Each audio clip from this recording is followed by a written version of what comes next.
یہ شہزادہ سبز قبا، اس میرے شہنشاہ کا تاریخ میں کردار لکھا گیا کہ اس میرے مولا نے صلح کی تھی، اور آج تک ہمیں دشمن جینے نہیں دیتا کہ حسن نے صلح کی تھی۔ لہذا شیعوں کو بھی چاہیے کہ اس بندے کے ساتھ نرم رویہ رکھیں، اس لیے کہ حسن نے صلح کی تھی۔ لفظ صلح بتاتا ہے کہ کبھی جنگ تھی،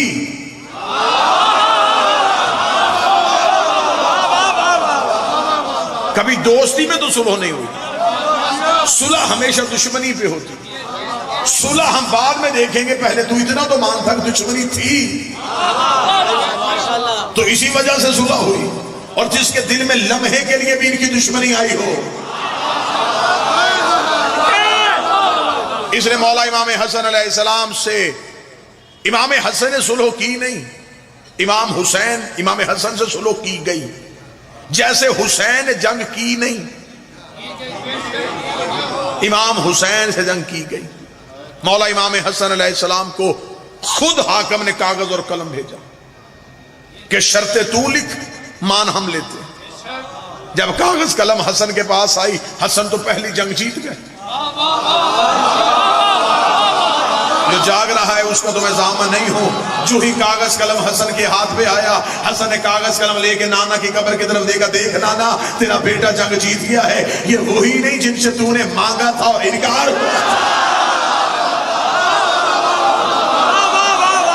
تو نے کہا تھا، اور آج دیکھ کاغذ قلم میرے دروازے پہ آ گیا۔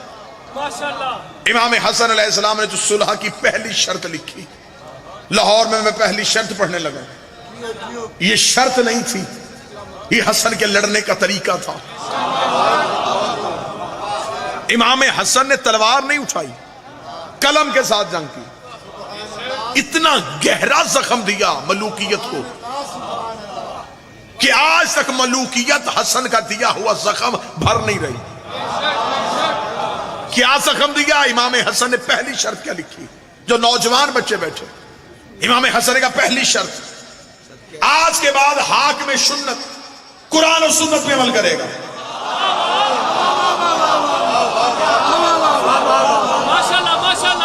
آج کے بعد یہ لکھے، یہ قرآن اور سنت پہ عمل کرے گا۔ اگر یہ پہلے کرتا تھا تو اس نے شرط کیوں مانی؟ یہ کہہ دیتا کہ حسن میں تو پہلے بھی قرآن اور سنت پہ عمل کرتا ہوں۔ امام حسن کا لکھ تو قرآن اور سنت پہ عمل کرے گا۔ قریب بیٹھا ہوا تھا اس کا مشیر، اور مشیر بھی اس کے ایسے ہی ہوتے تھے کہ جنگ صفین میں اس نے اپنے خیمے میں بیٹھ کے عمر بن عاص سے شرط لگا لی تھی۔ یزید کے باپ نے کہا کہ زیادہ میں ذہین ہوں، عمر بن عاص نے کہا زیادہ ذہین میں ہوں۔ اس نے کہا تیرا مشورہ نہ بھی ہو تو میں حکومت چلا سکتا ہوں۔ اس نے کہا تو میرے مشورے کے بغیر حکومت نہیں چلا سکتا۔ تاریخ کہتی ہے کہ دونوں میں شرط ہو گئی کہ ذہین زیادہ کون ہے۔ عمر بن عاص نے کہا چل میں تجھے ایک بات بتاتا ہوں، کان میرے قریب کر۔ اس نے کان قریب کیا، اس نے کہا تجھ جیسا بے وقوف کون ہوگا، خیمے میں تیرے میرے سوا ہے کوئی نہیں۔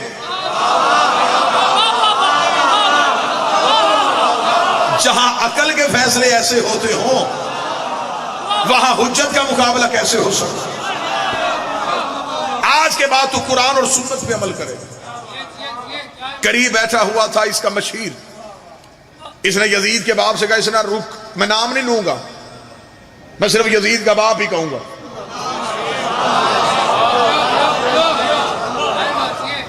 سائیکل چور کو بھی پولیس والے پکڑ لیں تو کان سے پکڑ کے پہلا سوال کرتے ہیں کس کا بیٹا ہے؟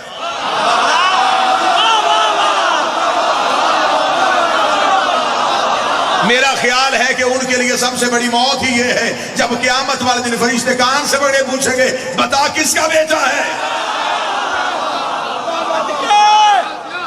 آج کے بعد تو قرآن اور سنت پہ عمل کرے گا۔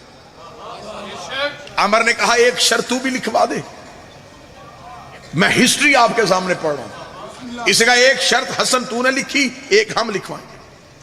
امام حسن نے مسکرا کر لکھوا، اس کا لکھ شرط کہ صرف قرآن اور سنت پہ عمل نہیں ہوگا، سیرت شیخین پہ بھی عمل ہوگا۔ سیرت شیخین جو پہلی خلافتوں کا دور گزرا تھا ان پہ بھی عمل ہوگا۔ یہ شرط کہنی تھی، امام حسن کے چہرے پہ مسکراہٹ آئی. اس نے کہا حسن ہم نے تیری شرط مانی، تو ہماری شرط کیوں نہیں مان رہا؟ امام حسن نے کہا لکھ دوں؟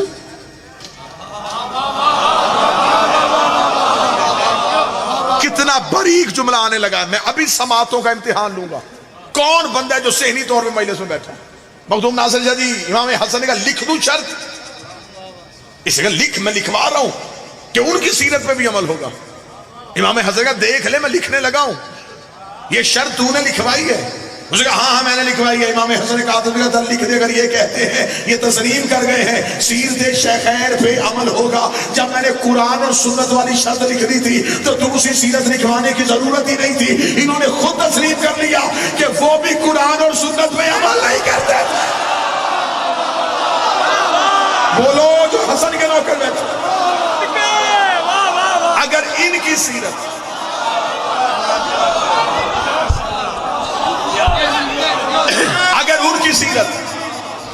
قرآن اور سنت کے مطابق تھی تو علیحدہ شرط لکھوانے کی ضرورت ہی نہیں. حاکم کے چہرے پہ موت کا پسینہ آیا. امام حسن نے کہا میری باری ہے، اگلی شرط میں لکھواؤں گا. حسن نے کہا پھر اس شرط کے بعد میں کوئی شرط نہیں لکھواؤں گا.